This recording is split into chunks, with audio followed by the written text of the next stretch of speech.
Il n'y a jamais eu autant d'opportunités au cours des 10 dernières années que maintenant. Parce que j'ai moins d'acquéreurs en face, en concurrent, que ce soit en tant que particulier ou en tant que professionnel, en tant que marchand. J'ai moins de gens qui sont finançables, j'ai moins de gens qui ont la confiance dans le marché immobilier. Ouais. Donc, j'ai plus d'opportunités. Et aujourd'hui, je le dis encore, on a un accès à la propriété en France qui est quand même assez facile. Une personne même qui a un SMIC alors qu'il n'y a pas de crédit en cours, elle peut emprunter, pas des milliers de cents, même à 85 000 euros, mais elle peut emprunter, elle peut accéder à la propriété. Moi, il y a quelque chose que je n'avais pas vu depuis plus d'un an, voire un an et demi, des crédits à 110%. Là, cette semaine, j'ai signé plusieurs ventes avec des investisseurs qui ont été financés à 110% à nouveau. Puis enfin, nous, dans l'activité marchand bien, entre guillemets, on s'en fiche complètement parce que le projet, tu le gagnes un an, tu déduis l'intégralité de tes bénéfices imposables. Qu'en réalité, que tu sois à 5 ou à 2, si ton opération, elle ne compte que sur tes taux, c'est que ton opération n'est pas bonne. Bonjour à tous, bienvenue dans cette toute nouvelle vidéo où j'ai la chance, je dirais même j'ai l'immense honneur donc d'accueillir avec nous aujourd'hui Nuno. Nuno qui va se laisser se présenter par la suite.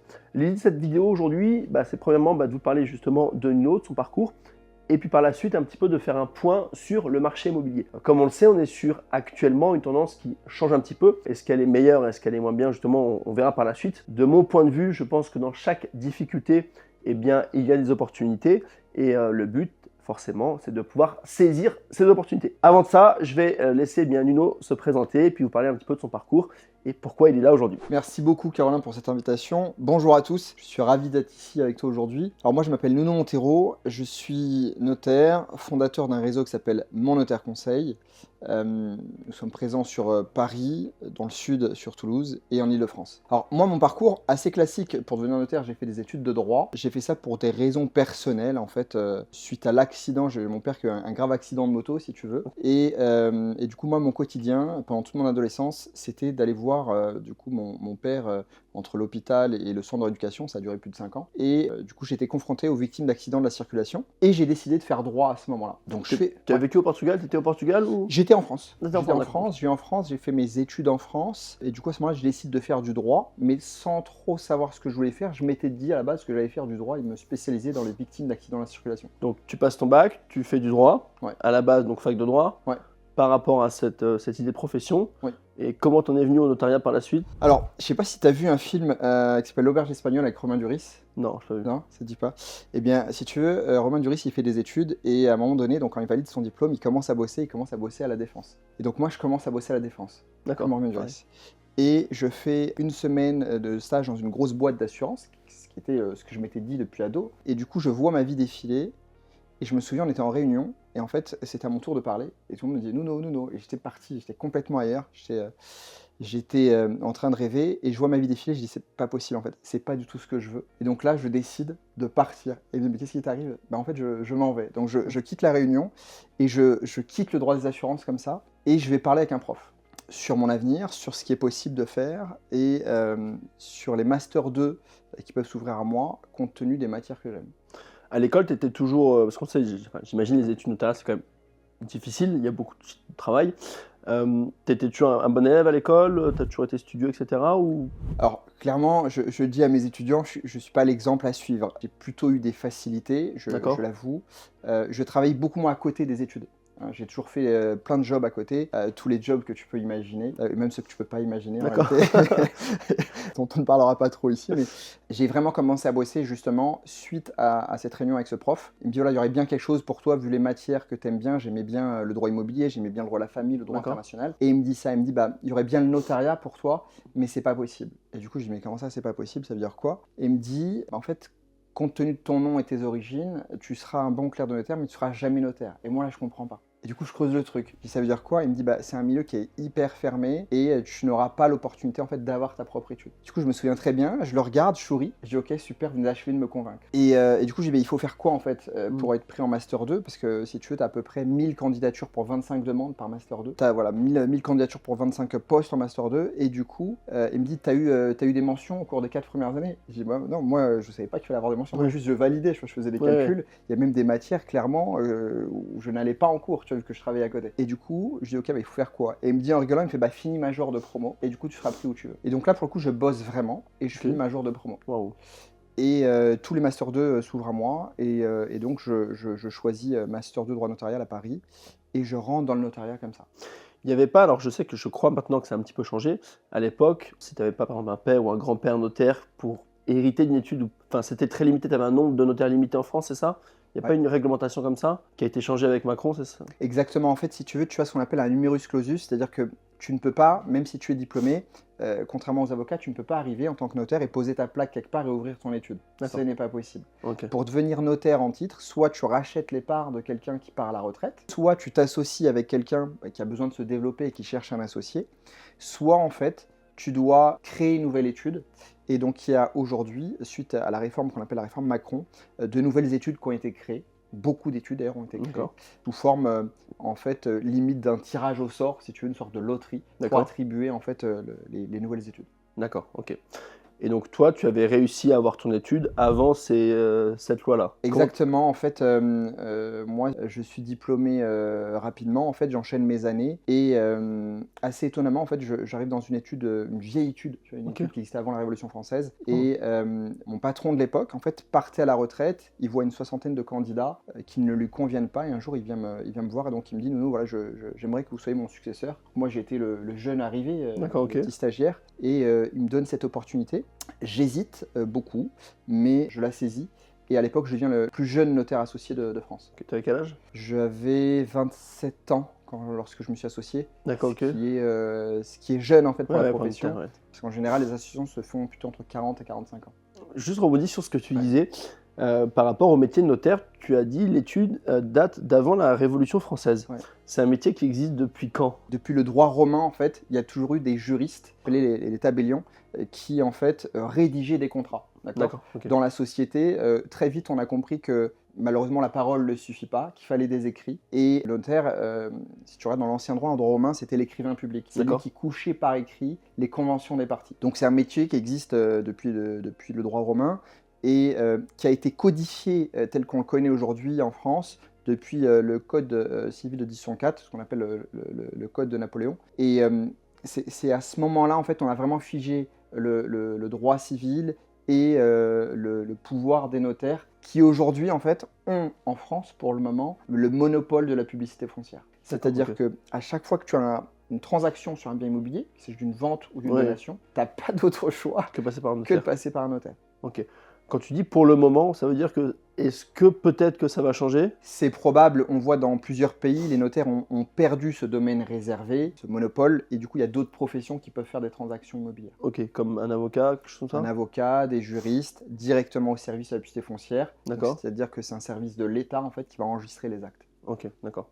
Toi, ton avis là-dessus? Mon avis là-dessus, c'est que les choses évoluent et il faut pouvoir anticiper. Alors, je pense qu'en effet, à un moment donné, on n'aura plus ce monopole de la publicité foncière. Moi, je ne suis pas alarmiste sur le sujet. Les choses évoluent. Il faut intégrer notamment tout ce qui est digital, tout ce qui est intelligence artificielle. Je ne pense pas que ça va remplacer la profession de notaire. Au contraire, ça va permettre au notaire de se recentrer sur l'essentiel, sur l'humain, sur le conseil. Par contre, il est évident qu'à un moment donné, on ne pourra pas rivaliser en fait avec la force de l'IA. Oui, c'est clair. D'accord, ok. En parlant de digital, je crois que tu as fait une transaction en crypto. Est-ce que tu peux nous en parler? Je crois que tu étais même le premier en France, non? Oui, on a été les premiers en France à faire une transaction immobilière avec un paiement full crypto. Ok. Pour un bien en France? Pour un bien en France. D'accord, ok. Ça a été complexe. D'accord, ok. Ouais, ben, en fait, en France, dès que tu veux sortir des sentiers battus, dès que tu veux sortir du cadre, c'est difficile. C'est un acte sur lequel on a travaillé pendant des mois pour qu'il puisse être enregistré à la publicité foncière, pour qu'il puisse être opposable à tous et surtout pour qu'on puisse apporter une sécurité juridique aussi bien au vendeur que l'acquéreur. Comment ça s'est passé? C'est toi qui as eu l'acheteur et le vendeur qui voulaient payer en crypto et donc tu as bossé sur la transaction, ou la personne allait y avoir plusieurs personnes et tu as accepté et donc ils ont pu faire cette transaction-là? En fait, moi j'avais un client qui était propriétaire d'un bien, qui cherchait à le vendre et qui lui voulait rentrer dans le marché de la crypto. Voilà. Lui il voulait sortir, il voulait arbitrer un petit peu du patrimoine, sortir de l'immobilier et aller un peu sur le marché de la crypto. Il s'intéressait fort à la crypto. Donc il est venu me voir sur ce sujet, il avait vu d'autres notaires avant qui lui avaient dit que c'était pas possible ou qu'il ne pouvait pas faire. Et voilà, donc on a fait des recherches pendant plusieurs mois et on a trouvé la solution juridique pour le faire. Et ensuite, il a identifié, lui, un acquéreur qui, à l'inverse, était full crypto et voulait sécuriser et prendre un peu de pierre.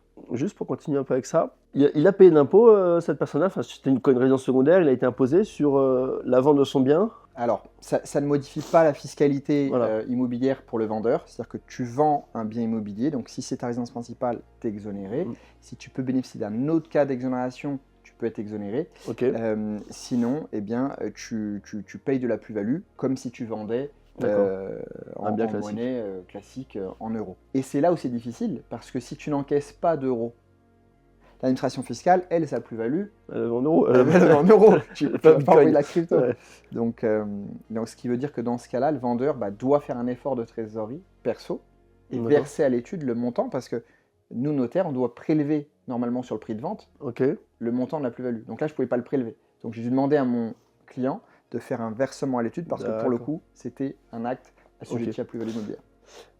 La transaction, elle s'est faite via, j'imagine, le compte séquestre du notaire. Donc toi, tu as reçu des cryptos et tu as renvoyé des cryptos à l'acquéreur, au vendeur. Alors, nous, on ne peut pas recevoir de crypto, parce que nous, on a l'obligation de faire transiter l'ensemble des comptes sur les comptes qu'on ouvre donc à l'ancienne Caisse des dépôts et des consignations, donc la Banque des territoires, qui est la banque de l'État. Donc, pour le coup, les fonds n'ont pas transité par l'étude. C'est D'accord. un usage, c'est Ok. une recommandation que les fonds transitent par l'étude, mais ce n'est pas une obligation. D'accord, En ok. réalité, vendeur et acquéreur pourraient tout à fait se mettre d'accord pour que le virement soit fait directement entre eux, mais moi, je dois m'assurer du paiement. D'accord, ok. Je comprends. Du coup, ils ont fait en fait le transfert directement entre eux sur une plateforme. Voilà. Alors là, je le résume de manière simple, Oui. mais franchement, on a transpiré jusqu'à la dernière seconde, puisqu'en fait, il y a eu un bug au moment où on a fait le transfert. La crypto n'était plus sur le wallet ni du vendeur, ni de l'acquéreur. Et heureusement, en fait, voilà, les fonds sont revenus, la crypto est revenue sur le wallet de l'acquéreur. On a D'accord. refait ensuite La transaction. la transac sur une autre plateforme, parce que la plateforme a bugué au moment de la transac. Bah, la crypto, on le sait, elle a un cours qui varie vachement par rapport à l'euro. Mm. À partir de quel moment vous êtes bloqué sur un montant en euros ou sur un montant en bitcoin ou en crypto, je ne sais pas laquelle vous avez utilisé. Alors, déjà, les parties sont mis d'accord sur un prix en euros à la D'accord, base. ok. Ensuite, comme on l'aurait fait pour n'importe quelle monnaie fiat, on a regardé la contre-valeur. Et cette contre-valeur, on s'est dit, quand est-ce qu'on la fige? Ok, Parce que tu d'accord. l'as bien compris, le problème il est là, c'est que c'est hyper volatile, hyper versatile, et du coup ça fluctue tout le temps. Ok, Donc il va y avoir un perdant, il va y avoir un gagnant. oui, clairement. Est-ce qu'on fige au moment de la promesse de vente, ou est-ce Ok. qu'on fige au moment de la vente? D'accord, ok. Nous, dans notre cas, les parties se sont mis d'accord pour figer au moment de la promesse de vente, parce que c'est à ce moment-là qu'il y a l'échange, la rencontre des volontés. Donc la convention, on dit qu'elle est parfaite au D'accord. moment de la rencontre des volontés. Donc nous, on s'est mis d'accord au moment de la promesse de vente. D'accord. Forcément, ça a fluctué entre la promesse et la Ok. vente. Qui a été gagnant, qui a été perdant? Il y a eu un gros gagnant, un gros perdant Ça a fluctué, un peu, mais au final pas tant que ça, parce que comme on n'avait pas de conditions suspensives de financement, on avait pris le soin en amont de purger le droit de préemption de la mairie. Donc si tu veux, on a acté très vite entre la promesse et la vente. Et de mémoire, ça avait plutôt été favorable à l'acquéreur, D'accord, ok. la Ouais. fluctuation. Vous avez fait DEA du coup en crypto ou... Alors, la DIA, j'ai mis le montant en euros et Ok. j'ai dit que nous, dans notre cas, on allait payer en crypto, mais forcément, ce n'était pas opposable à la mairie. La D'accord. mairie, si elle avait préempté, elle aurait payé en euros. Payé en euros, ouais. D'accord, ok. Parce que dans l'acte, tu as quand même un prix qui est exprimé en euros et D'accord. tu as en fait une contrepartie qui est donc, on a dissocié la monnaie exprimée dans l'acte pour D'accord. le prix et la monnaie de paiement. Ça, tu l'as fait une fois, tu l'as refait ou jamais? On l'a refait sur des transactions au Portugal, ça reste marginal. D'accord, ouais. Ça reste marginal. En tout cas, on a été la première transaction en Europe, vraiment en termes de vente, avec un paiement full crypto, on a été la première en Europe. Au Portugal, il y avait déjà eu des transactions, mais intrafamiliales, sur des D'accord, échanges, ok. et avec des paiements partiels. Nous, ça a été vraiment un paiement intégral Total. avec deux personnes qui, en réalité, ne se connaissaient pas. C'est quelque chose que tu penses à l'avenir qui se fera plus ou on a encore du temps? C'est quelque chose qui arrivera, c'est certain. Maintenant, l'être humain, en fait, il n'aime pas le changement. Ouais. Il y a toujours une résistance au changement et toutes ces choses-là font peur, surtout quand on voit le cours des dernières années qui a beaucoup Fluctué, ouais. fluctué. Ouais, ouais. À la limite, je pense qu'on va plutôt le voir avec peut-être avec des stablecoins, D'accord, ok. voilà, indexés sur le cours de la monnaie ça reste quelque chose qui est plus stable. Oui, clairement. C'est le but d'un stablecoin. Donc, je pense que c'est quelque chose qu'on verra à l'avenir, en tout cas qu'il faudra intégrer. Au lieu de le combattre, je pense qu'il faut plutôt l'intégrer. Au niveau maintenant du marché immobilier, comme on l'a vu, 2023, on a un nombre de transactions qui repasse sous les 1 million, quoi, qui a vachement reculé par rapport à 2022-2021. Premièrement, à quoi c'est dû, tu penses? Et puis, quelles sont tes prévisions pour l'avenir? On a vu la hausse des taux, etc. Qu'est-ce que tu penses de tout ça? Et toi, en tant que notaire, qu'est-ce que tu as constaté? Déjà, ce qu'il faut rappeler, c'est que nous avons vécu des années qui étaient historiques. Ok. D'accord ? On a vécu des choses exceptionnelles. On a vécu des volumes qui ne faisaient que croître. Tous les ans, en fait, le nombre de transactions augmentait et on battait le record. On ne peut pas, même un athlète de haut niveau ne peut pas tous les ans battre son record et s'améliorer. Clairement. Donc on ne peut pas s'habituer à l'exceptionnel. Deuxièmement, on a connu également au même moment, au moment où on a des transactions avec un volume exceptionnel, au moment où on a des transactions avec des prix exceptionnels qui ne faisaient que croître au cours des 10 dernières années, on a également connu des taux d'emprunt historiquement bas. Et du coup, on s'est habitué à ça, parce que l'être humain, il est comme ça. L'être humain, il est bien les bonnes choses. Bien, Et il oublie les mauvaises choses. Et du coup, on pensait que c'était normal. Sauf que si tu regardes, si tu fais une analyse historique, empirique du marché immobilier, bah, ce sont des cycles. Et là, clairement, on avait tout le marché qui était en surpression. Il n'était pas difficile de prévoir que ce marché, en fait, à un moment donné, allait exploser. Et il est sain qu'il explose. Ce n'est pas une mauvaise chose. C'est nécessaire. On ne peut pas, comme ça, continuer à augmenter le volume, à augmenter les prix et avoir des prêts avec des taux d'intérêt qui sont trop bas. Parce qu'en fait, sinon, c'est-à-dire que les gens, au bout d'un moment, ne peuvent plus suivre. Parce que tu vois l'évolution des prix, tu regardes l'évolution des salaires, ça ne suit pas. C'est pas indexé, non, pas du tout. Ça colle pas. Donc, ce qui a fait que aujourd'hui, clairement, il faut oser le mot, bien entendu, on traverse une crise qui est historique par sa rapidité, clairement. Parce que jamais auparavant, on a eu un volume de transactions qui s'est effondré de manière aussi rapide. Si tu regardes entre le dernier trimestre de cette année et le dernier trimestre de l'an dernier, on est à moins 35% de volume. C'est énorme. Ça fait forcément vaciller tout le monde. Et si tu regardes entre le dernier trimestre de cette année et le dernier trimestre des 10 dernières années, parce qu'il ne faut pas comparer encore une fois avec une année exceptionnelle, on va regarder par rapport aux 10 dernières années. Mais même comme ça, le dernier trimestre 2023 est en recul de 25% par rapport à la moyenne des 10 dernières années. Donc ça a vraiment baissé. Pourtant, il y a deux constantes sur cette planète. Notre surface, elle ne peut pas augmenter. Et on est de plus en plus sur la planète. Donc il semble assez logique que sur du moyen terme, le nombre de transactions continue d'augmenter. Parce que notre population, elle a augmenté au cours des dernières années. Pour autant, là, on est en repli par rapport aux 10 dernières années de 25%. C'est quoi la suite logique? Quand le volume baisse, les prix baissent par la suite. Parce que les vendeurs, pour l'instant, ils lâchent pas. Et puis à un moment, ils vont être obligés de lâcher. Exactement. Alors, on est sur une baisse qui reste marginale. Si on prend par exemple en Ile-de-France, là, sur la fin de l'année, on va clôturer à moins 5%. Alors, il est évident, quand tu es vendeur, 5%, c'est beaucoup. C'est embêtant. Mais en soi, il faut relativiser. Parce que la plupart des vendeurs, entre le prix auquel ils ont acheté et le prix auquel ils vendent aujourd'hui, clairement, c'est pas grave de perdre 5%. Il est aussi évident que cette crise, on l'a subie aujourd'hui en raison des politiques monétaires européennes et mondiales. Suite en fait à la crise sanitaire, on a injecté beaucoup d'argent dans l'économie, ce qui a provoqué une inflation terrible.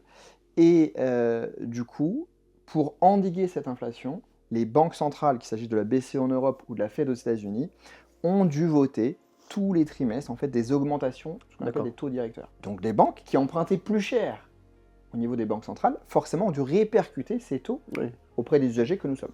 Ce n'est pas de l'argent. Exactement. Et une banque n'a pas le droit en fait, de perdre de l'argent. Donc elle a l'obligation de répercuter les taux. Cette augmentation des taux, et il y a un problème psychologique. C'est-à-dire qu'aujourd'hui, comme on le disait tout à l'heure, on s'habitue aux bonnes choses. Et sous prétexte qu'on soit passé à 4, 5 ou 5%, les gens, en fait, ils ne veulent plus emprunter. À mon sens, je ne sais pas ce que toi t'en penses, mais à mon sens, c'est une aberration. C'est-à-dire que tu ne diffères pas un projet immobilier. Si tu es finançable, emprunte. Si une banque te prête de l'argent, emprunte. Un prêt à 4, 5 ou 5%, ça reste ridicule, en fait. Et ça reste même encore en dessous de l'inflation. Même comparé aux autres pays, dans le fond, on a des taux qui sont incroyablement bas. Et moi, je me rappellerai toujours, la première fois que j'ai emprunté à 4,1. Et mon père me disait, c'est des taux historiquement bas. Moi, j'ai emprunté jusqu'à 12, 15, voire 17%. Tu te rends pas compte la chance que tu as. Et bon, c'est vrai que maintenant, on y est revenu. En plus, surtout nous, sur l'activité de marchand, bon, on a des taux premièrement qui sont plus élevés. Mais en réalité, ton bien, déjà, quand les gens calculent le taux, ils le voient sur 25 ans. Aujourd'hui, la moyenne, je crois, française, c'est 7 ans pour un projet immobilier. Donc déjà, sur 7 ans, ça réduit forcément l'impact de ce taux. Puis enfin, nous, dans l'activité de marchand bien, entre guillemets, on s'en fiche complètement parce que le projet, tu le gagnes 1 an, tu déduis l'intégralité de tes bénéfices imposables. Qu'en réalité, que tu sois à 5 ou à 2, si ton opération, elle ne compte que sur tes taux, c'est que ton opération n'est pas bonne. Puis même moi, je fais du crowdfunding, des fois, j'emprunte à 17% et le projet reste intéressant. Donc oui, c'est sûr que c'est un impact surtout pour l'acquéreur qui va venir nous acheter. Parce que lui, psychologiquement, j'ai une hausse des taux, etc. Et puis en plus de ça, forcément, hausse des taux dit quand même capacité d'emprunt qui a baissé, mais il n'empêche que une personne qui pouvait à l'époque emprunter 1 million, aujourd'hui elle peut emprunter peut-être que 700, mais celle qui peut emprunter 1,5 million, elle peut toujours emprunter 1 million. Donc en fait, on a toujours un client. Il faut simplement que dans la tête des gens, comme tu dis, ils se réhabituent à cette nouvelle normalité, et puis après, je pense que ça repartira. Après, mon point de vue, je pense que c'est quand même, je ne sais pas ton avis, mais une bonne chose que le marché se régule un minimum, parce qu'après, il faut aussi pas rêver, on arrive à un point où plus personne ne peut se loger, plus personne. Après, certes, on a des taux qui sont bas, mais les prix vont continuer à augmenter, l'inflation, et puis les gens ne peuvent plus se loger. Je ne suis pas forcément pour. Le but, c'est quand même une petite régulation, et puis que les gens puissent quand même emprunter et avoir un logement décent. Exactement. Je partage totalement ton avis. Encore une fois, ces mouvements à la hausse ou à la baisse, c'est cyclique, c'est nécessaire. Il ne faut pas dramatiser. Alors, c'est sûr, quand on se place côté vendeur, tu as 2 solutions. Tu dis, le marché, il est baissier. Tu te dis, j'ai moins d'acquéreurs en face. Tu te dis, les acquéreurs que j'ai en face, aujourd'hui, ils ont perdu 20% de capacité d'emprunt et donc de capacité d'achat. En effet, soit tu prends des gens qui étaient à un niveau plus élevé et qui vont pouvoir quand même acheter ton bien, soit tu acceptes de baisser un peu. Et en général, lorsque tu vends, c'est souvent pour acheter. Donc, si tu baisses ton prix de vente, mais que tu achètes aussi à un prix plus bas, c'est OK. C'est exactement la même chose. On ne diffère pas un projet. Au contraire, comme tu le disais en préambule, moi je te rejoins. Sur chaque difficulté, il faut voir une opportunité. Exactement. Et c'est le moment où il va y avoir des opportunités à saisir. Il n'y a jamais eu autant d'opportunités au cours des 10 dernières années que maintenant. Oui, clairement. Parce que j'ai moins d'acquéreurs en face en concurrent, que ce soit en tant que particulier ou en tant que professionnel, en tant que marchand. J'ai moins de gens qui sont finançables. J'ai moins de gens qui ont la confiance dans le marché immobilier. Donc, j'ai plus d'opportunités. Et en plus de ça, j'ai en face des vendeurs qui, assurément, s'ils sont vendeurs, s'ils doivent vendre, ils vont devoir accepter qu'aujourd'hui, le marché nécessite une baisse sur leurs biens. Clairement.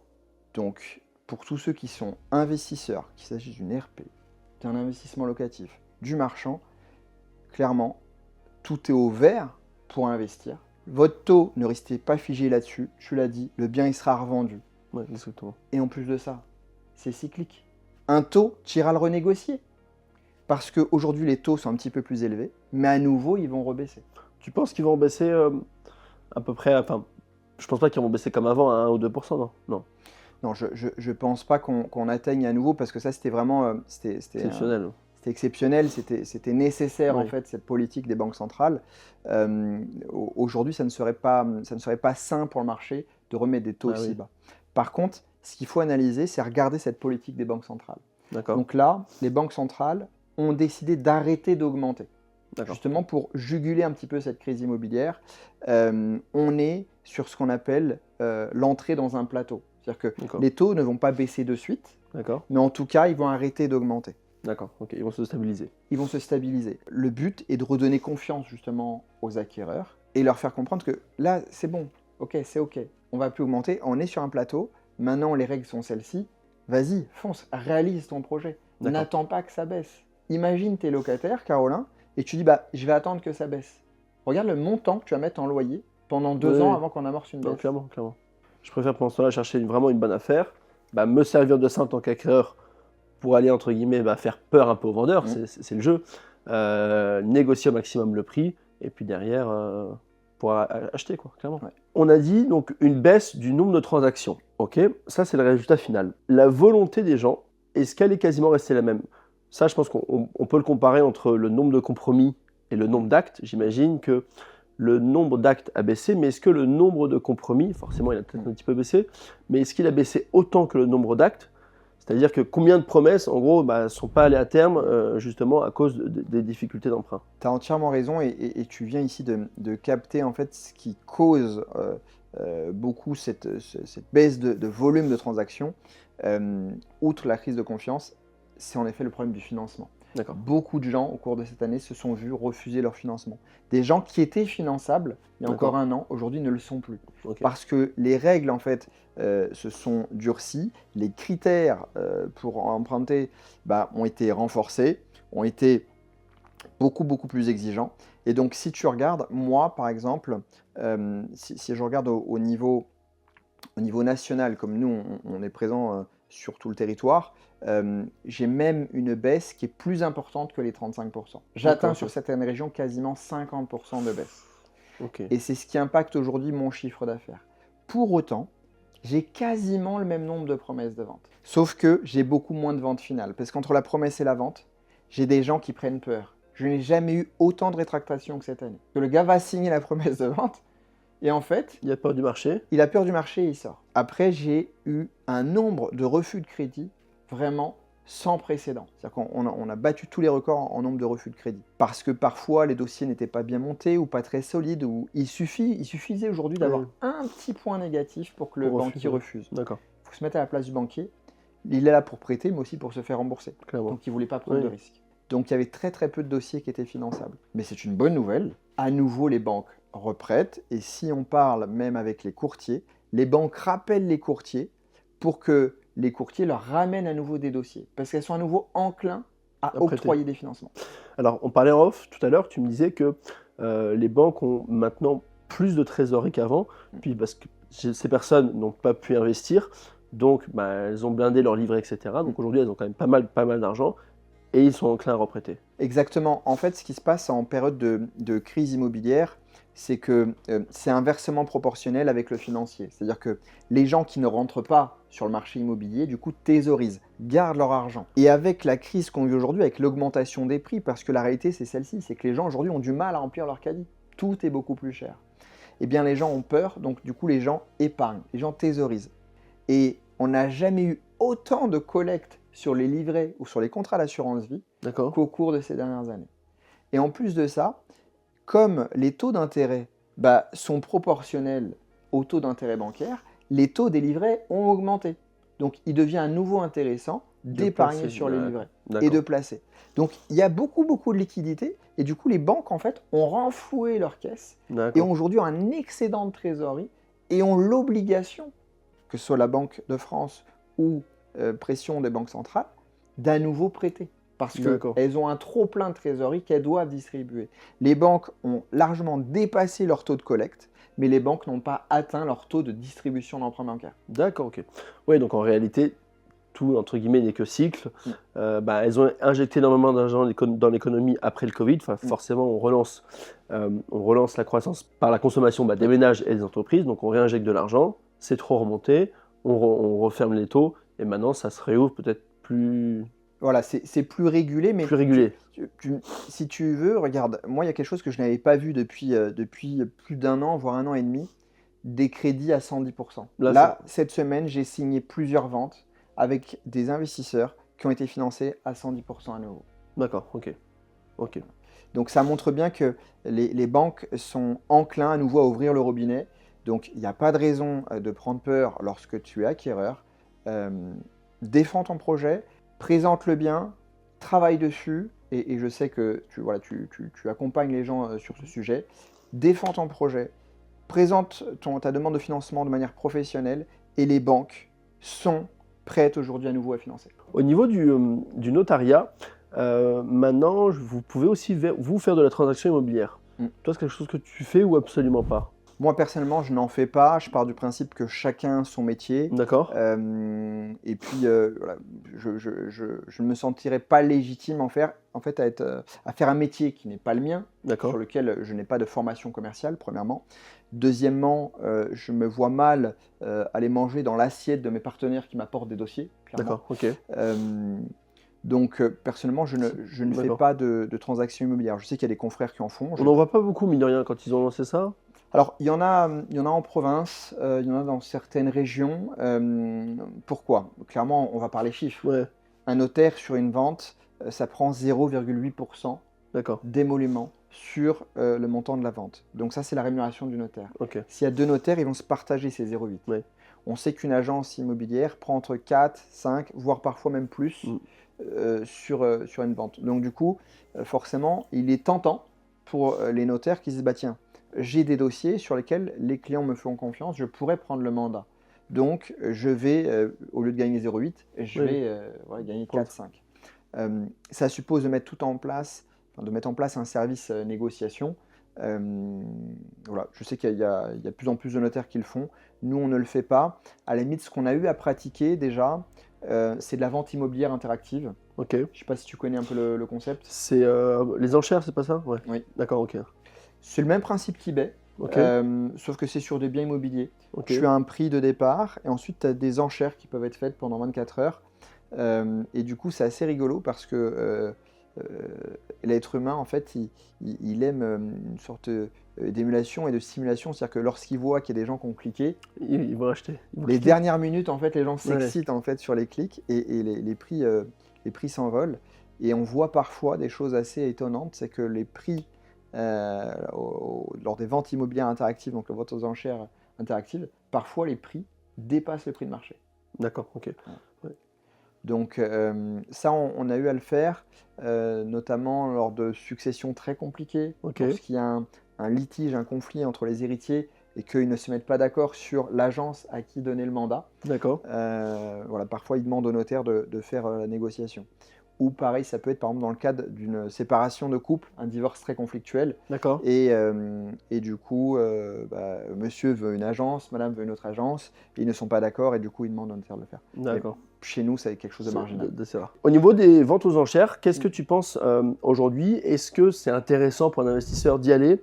Ou est-ce qu'en réalité, les prix, comme tu disais, au final, à la fin, partent aussi cher, voire même plus cher que le marché actuel? Ça dépend, il y a encore des opportunités. Et ce qui se passe, c'est que comme en ce moment, il y a moins de gens qui sont finançables, comme il y a moins de confiance chez les acquéreurs, clairement, il y a moins de concurrents. Donc, je pense qu'à nouveau, les ventes aux enchères peuvent devenir intéressantes et un lieu où tu peux dénicher des biens en dessous de leur valeur intrinsèque, de leur valeur de marché. Au niveau des successions, c'est vrai qu'on parle beaucoup de succession, est-ce que c'est intéressant, etc. Comment une succession, ça fonctionne?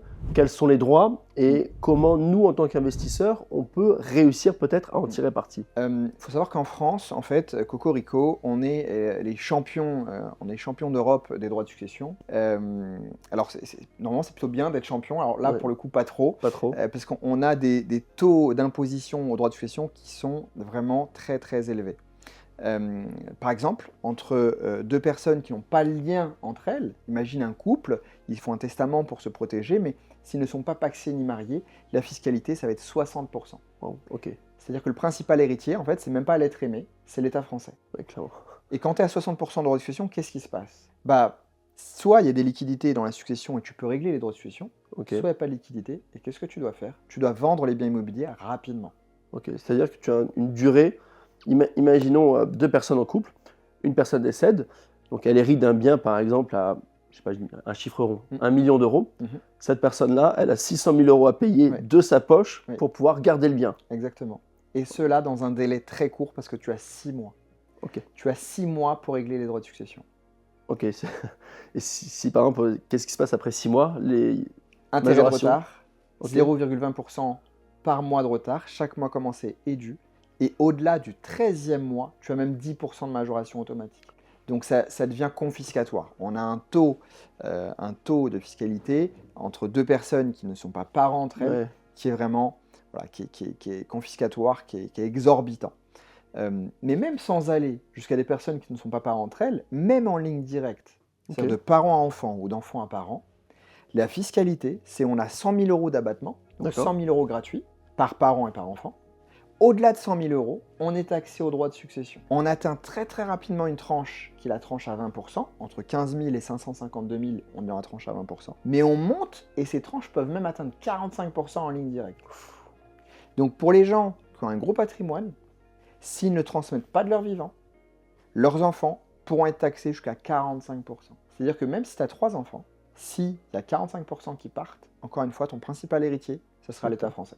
En parlant de ça, on sait qu'entre le franc et l'euro, forcément, il y a eu un prix immobilier qui a quasiment suivi le cours, qui a fait quasiment un x7. Oui. Forcément, aujourd'hui, on a des personnes qui se sont retrouvées riches par leur patrimoine immobilier, mais eux, en termes d'argent, ils gagnent un petit peu plus qu'avant, mais les salaires n'ont pas fait autant. Et donc, les enfants se retrouvent avec des patrimoines immobiliers qui vont hériter, avec des droits de succession énormes, et vont devoir vendre. Certes, alors moi c'est mon point de vue dessus, c'est malheureux pour justement ces personnes-là, mais je dirais qu'en tant qu'investisseur, surtout en tant que marchand de biens, ces droits de succession, ça nous permet, nous, de pouvoir faire des bonnes affaires et de pouvoir négocier. Bien sûr. Est-ce qu'en réalité, c'est une mauvaise chose de ton point de vue ou... Non, en fait, comme ces héritiers, de toute façon, ont l'obligation de payer les droits de succession. Tu l'as très bien dit, en fait, souvent, le plus gros du patrimoine, la plus grosse pièce dans le patrimoine des Français, c'est l'immobilier, c'est la pierre. Et si je n'ai pas assez de liquidité, mes héritiers vont devoir arbitrer, donc vendre le patrimoine immobilier pour payer les droits de succession dans les temps. On sait qu'on a un délai entre une promesse de vente et une vente qui est de 3-4 mois. D'accord, ok. On sait qu'en période normale de marché, entre le moment où je mets en vente et le moment où je trouve un acquéreur, il y a une période de 2 mois, 2 mois et demi.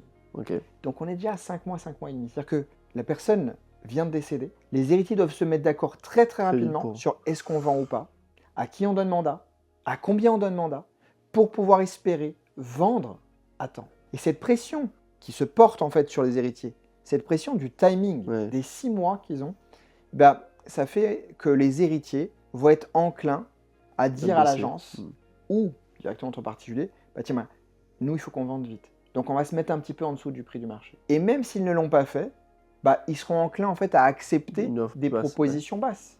Parce que chaque mois qui court, c'est des intérêts de retard. À ce moment-là, par contre, on sait tous qu'il y a des solutions pour transmettre son patrimoine en évitant justement ces droits-là. Via la SCI, comment ça fonctionne rapidement? L'abattement de parents-enfants, c'est 100 000 euros. Ces 100 000 euros, c'est l'abattement au moment de la succession, mais c'est également l'abattement en cas de donation du vivant.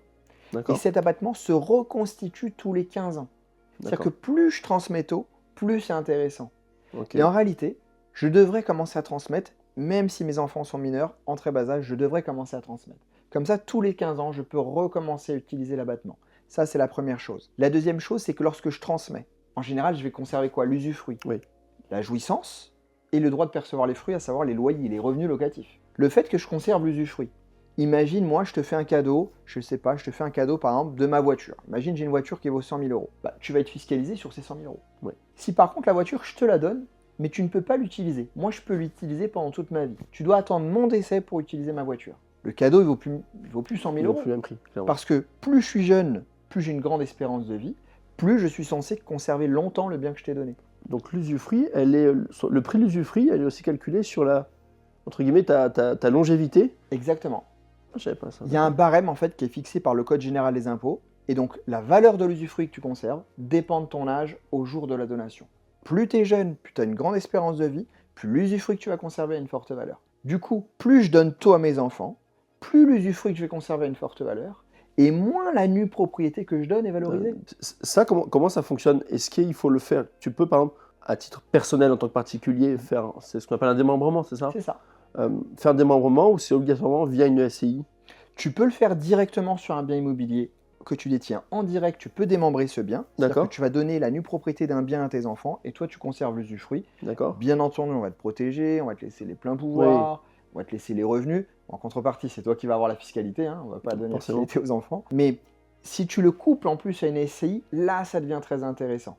Parce que lorsque tu es propriétaire d'un bien immobilier, imagine tu as un bien qui vaut 1 million d'euros. Si tu as un crédit dessus, avec un capital restant dû à 700 000, lorsque tu donnes le bien à tes enfants, tu donnes un bien qui vaut 1 million. Je ne déduis pas le crédit, parce que je reste moi débiteur du crédit. Donc mes enfants sont fiscalisés sur 1 million. Je reprends le même exemple. Je mets ce bien dans une SCI. SCI qui a emprunté. Qu'est-ce que je vais donner à mes enfants? Ce n'est pas le bien, ce sont les parts de la SCI. Combien vaut cette SCI? Ce qu'il y a à l'actif, le bien 1 million, moins ce qu'il y a au passif, le crédit, 700 000. La valeur nette, 300 000. Donc en réalité, pour ceux qui empruntent pour la totalité du prix ou la quasi-totalité. Transmettez immédiatement à vos enfants quand la société ne vaut rien. Si j'achetais un bien à 1 million et que j'ai fait un crédit à 1 million, valeur nette au début, zéro. Donc je transmets mes parts à mes enfants tant que la valeur nette des parts est de zéro. Et ce qui est super intéressant, Caroline, c'est que une fois que j'ai transmis mes parts, si cette SCI, au cours de la vie, elle achète 10, 15, 100 biens immobiliers, les 100 biens immobiliers appartiennent à la SCI. Donc la quote-part restera la même. Et du coup, les parts, elles ont déjà été transmises à mes enfants. Il y aura 0 € de droit de succession. Donc en fait, ceux qui font de l'État français leur principal héritier, clairement, c'est parce qu'ils le veulent. Parce qu'aujourd'hui, si tu fais bien les choses, tu anticipes et tu peux complètement effacer les droits de succession. Ouais, donc il y en a qui sont quand même généreux avec l'État français. Par mes connaissances, souvent. Ouais, par mes connaissances. Bah écoute, merci Nino pour toutes ces réponses. Est-ce qu'on finirait par ton analyse pour le futur et puis peut-être le mot de la fin, un petit conseil que tu pourrais donner justement à une personne qui veut investir dans l'immobilier, qui serait un petit peu réfractaire par rapport au marché. Moi j'en ai eu, j'ai des personnes qui m'ont dit oh là là, il va y avoir la 3e guerre mondiale, peut-être le retour d'un Covid, la hausse des taux, tout ça, bon ils voyaient tout noir. Voilà, après moi je suis vraiment à l'inverse, je suis toujours peut-être trop positif. Qu'est-ce que tu pourrais nous donner comme prévision pour l'avenir et puis le petit mot de la fin? Il faut savoir surfer les vagues quand elles sont là. D'accord. Et il faut comprendre que l'immobilier, c'est un cycle, ni plus ni moins. Et le cycle qu'on traverse aujourd'hui, il était nécessaire. Ce n'est pas quelque chose de négatif, c'est quelque chose qui était nécessaire.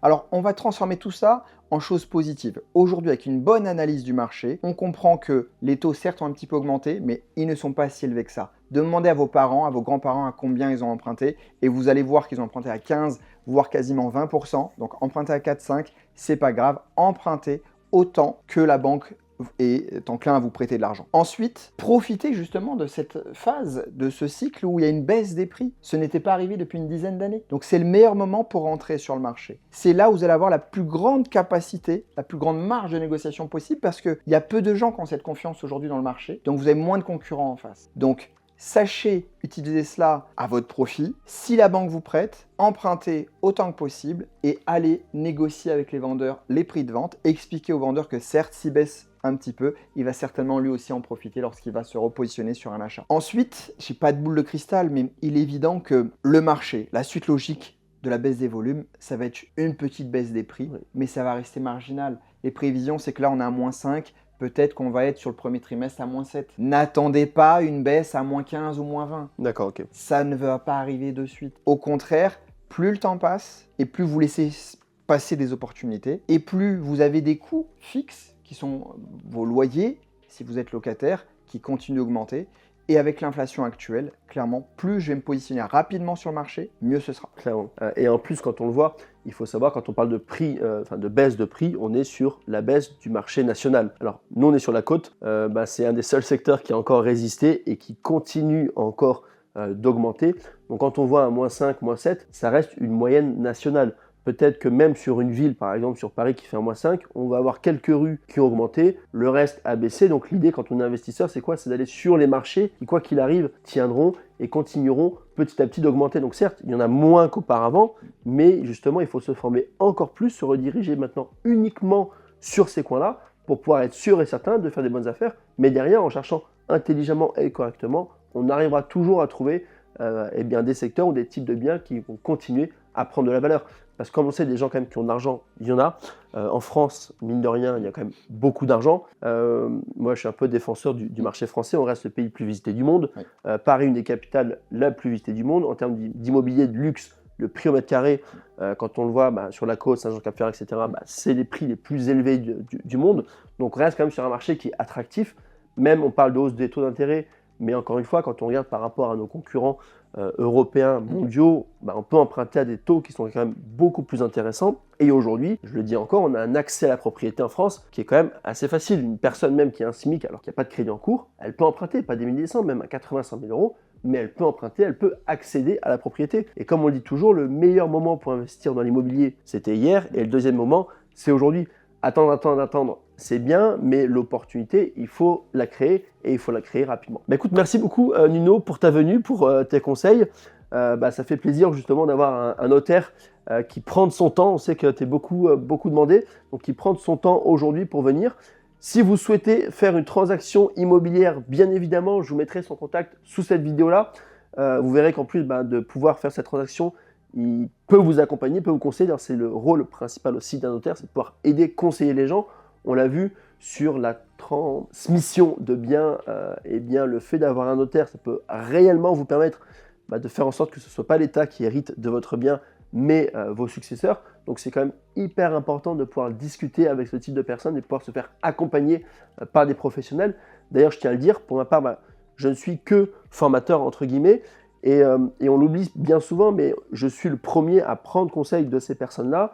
Et il faut aller justement, vous aussi, prendre conseil auprès de ces personnes-là. C'est eux les vrais experts en immobilier, et il faut surtout s'en servir, et vous devez vous en servir. En tout cas, merci beaucoup justement pour ton temps, pour ce podcast. J'espère que ça t'a plu, et puis je te retrouve la semaine prochaine dans une nouvelle vidéo.